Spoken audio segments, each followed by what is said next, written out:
Hello people, today I have with us the 30-minute missions Armored Assault Mecha version of the extended armament vehicle. These 30-minute missions kits are the most awesome little thing that you could ever come up with in terms of simplicity and fun. I mean, just look at the shape of them. They're little eggs. These guys, they tickled my fancy since I saw them announced, and I just knew I had to get a dozen of them.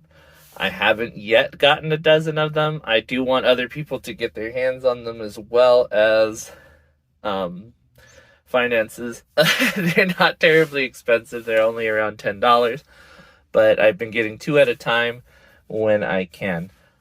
They have been popping up around different websites, so they should be easy enough to find if you are looking for them. So these guys are very highly articulated little model kits.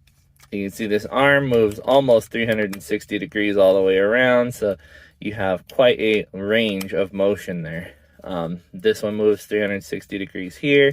You have a very simple hinge joint inside that arm and a ball joint at the wrist, similar to other XMAX. You have your little grenade launcher gun here, which is really cool. Nothing to write home about except for it does have attachment points for other types of customized parts. The hips are surprisingly articulated. You have a 360 degree rotation here, but you do have the drop down that the 30-minute missions are known for. You can adapt other types of legs onto this type, this set here, but this is ball jointed to the bottom here, and you do have the range of articulation that hip joint affords you. There is no polycap inside here. 2 pieces form the upper leg, 2 pieces form the lower leg, and they lock together. So you have a very chunky hinge knee. And then at the bottom, you get the ball joint in the foot, but you also get that rocker clip, a C attachment point here. And so that makes you a little bit more articulated than otherwise would be found.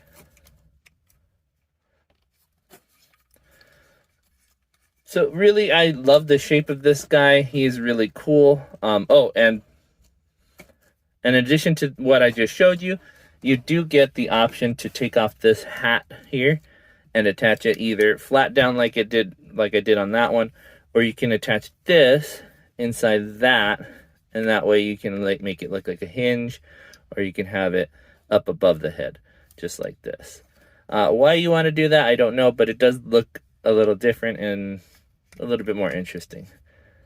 In addition to even that one, this is the Roy of the vehicle. This whole thing comes out. This guy is operated by a Roy, which leads me to believe that other Roys may be compatible with it because of how that's attached. That guy plugs right in there, and he's able to take over the whole XMAC. Well, it's not an XMAC, it's the extended armament vehicle. So there is a write-up on this one. Let me go ahead and read that out for you. This is an extended armament vehicle mainly developed for attack operations. This vehicle has a module system that activates when a Roy unit is attached. The Roy and vehicle can separate in case of an emergency, allowing for aggressive tactics unusual to unmanned units. For example, after entering combat, the Roy can separate from the vehicle and provide backup to allied XMAC units. The grenades fired from the standard issue grenade launchers have a wide blast radius, useful for many applications such as suppressing enemy forces and the focused bombardment of strategic targets. So interestingly, it doesn't actually tell you what faction these guys belong to. I am willing to bet that they are in the Bylon faction just because of the way they look. They have that rounded edge look to them. I think that it would be unlikely for them to be in the Maxion, but they could be from the Earth forces. Who knows?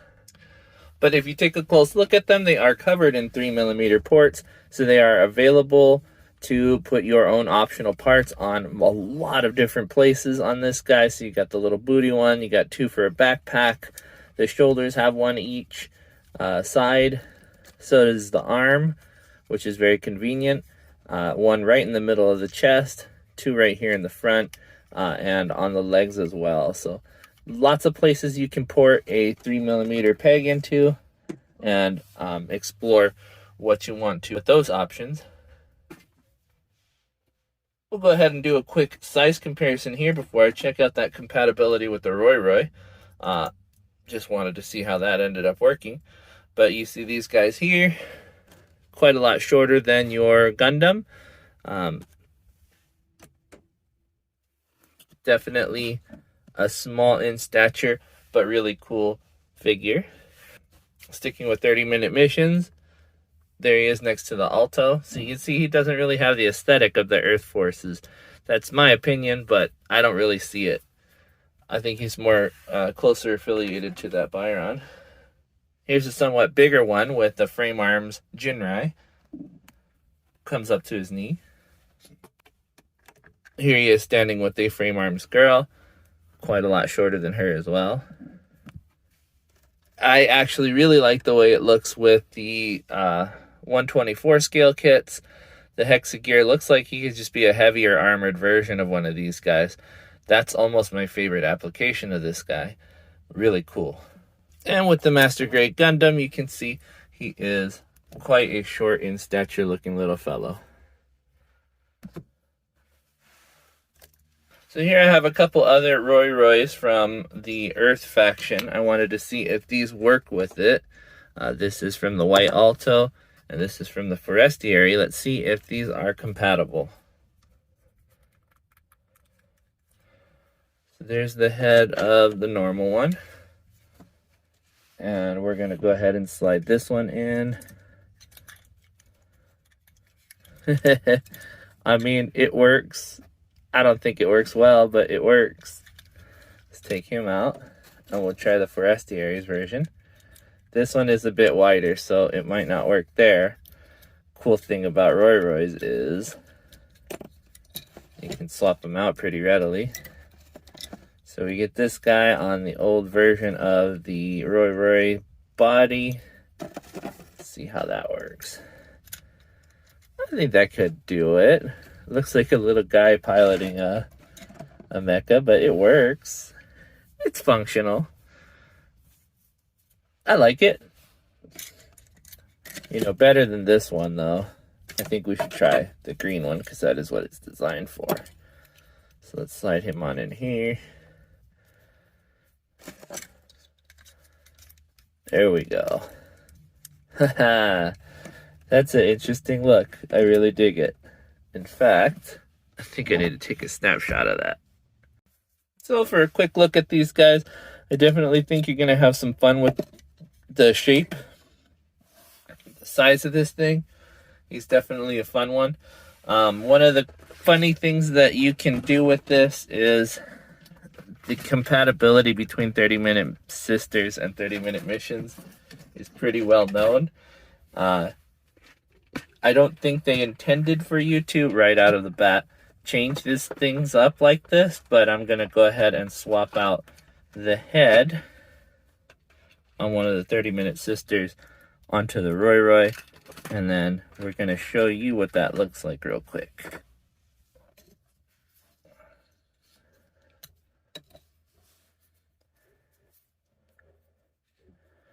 So you take this part that actually comes with the 30-minute sisters, and you can plug her head right onto this.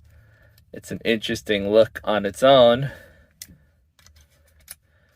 but it's quite funny inside the Roy here. There is a little funny on the size, because, you know, the body and the legs are much shorter. But you can fix that by pulling these guys off.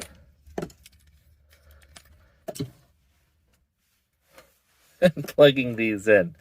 Now, that's definitely a cursed look, but it is something you can do to show there is some compatibility between the two universes. You get the 30-minute sisters and 30-minute missions, and yeah, they they cross over pretty readily.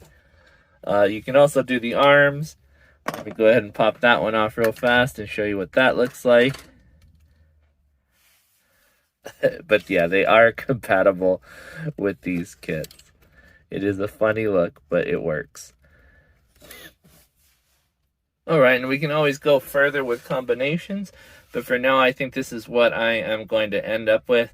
I wanted to say, definitely buy these ones. They are worth the $10, $11. I think a lot of places have them for around $14. It's definitely worth the price. I think they should be around $10 to $14. I wouldn't pay any more than that, so if you see him for $20, I would skip out on it. But he's definitely worth the purchase, definitely worth a try. He could be usable in any scenario. I think even with the Gundam, it would be a nice like mobile worker type class of mobile suit. In the Hexagears universe, I think he's definitely worth like a, like maybe a bomb squad version. You get that extra thick padded looking armor. He's very fast to put together, and actually I didn't show you, but it comes with quite a lot of extras for joints, because these are already used set of joints that they used for some of the parts, including the hips and the waist. So you do get a lot of extra inside this one. So if you have any other creative ideas, you're welcome to use those parts for it. It's definitely compatible with other 30-minute missions kits and some of the modern Gundam stuff with the 3mm porting. It's definitely compatible with Frame Arms Girl and 30-Minute Sisters as well, so I would recommend trying out some combinations there. MSG weapons will fit just fine on these guys.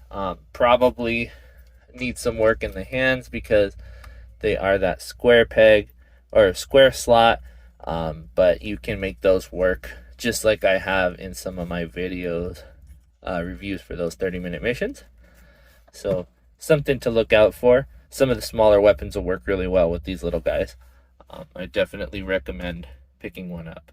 But with all that said, thank you guys for watching. I appreciate every last one of you. I will see you guys next time, or you'll see me, but more than likely you'll see my stuff. Bye-bye.